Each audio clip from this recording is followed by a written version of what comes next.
আসসালামু আলাইকুম সুপ্রিয় দর্শক, কৃষি ভাই ও বোনেরা। আজকে আমরা চলে আসছি নিমসার কাবিলা একজন তরুণ উদ্যোক্তা মাহবুব ভাইয়ের পেঁপে চাষের জমিতে।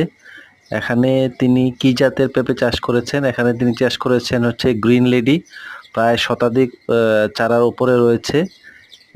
এগুলা মোটামুটি এই যে জমিতে আমি দেখতে আসছি কিভাবে চাষ করছে, বা যারা তরুণ নতুন করে পেঁপে চাষ করতে যাচ্ছেন, এটা কিন্তু একটু পেঁপে চাষের জন্য অবশ্যই একটু উঁচু জায়গা লাগে, এই যে দেখতে পাচ্ছেন।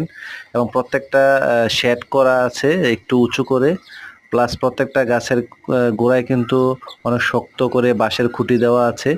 এবং প্রত্যেকটা গাছের জন্য ছোট ছোট এই যে মাকড়সার মতো পোকা থাকে, এটার জন্য ওষুধ দেওয়া লাগে। এবং জৈব সারও এখানে প্রচুর পরিমাণে দেওয়া হয়েছে। এবং মোটামুটি জমিটা অলরেডি ছোট ছোট কিছু করা চলে আসছে। তো মাহবুব ভাই আশা করছেন এটাতে ভালো ফসল হবে, আমি এই জন্য দেখতে আসছি। তো আপনাদের দেখানোর চেষ্টা করেছি এই জন্য, যারা তো বিশেষ করে পেঁপে চাষ করতে চান অবশ্যই একটু উঁচু জমিতে করতে হবে। এবং অনেক নিজে যারা যত্নাদি করতে পারবেন, যেমন এই যে আগাছাগুলো কিছুদিন আগে পরিষ্কার পরিচ্ছন্ন করা হয়েছে। এবং এক সপ্তাহ পর পর হালকা পানি দিচ্ছে, বেশি পানি রাখা যাবে না, ড্রেনের ব্যবস্থা রাখতে হবে পেঁপে জমিতে। কারণ বর্ষার সময় এই যে পানি লেগে গেলে অনেক গাছ মরে যেতে পারে। অনেক সাবধানতার সহিত কিন্তু পেঁপে চাষ করতে হবে। চমৎকার আজকের প্রতিবেদনটির জন্য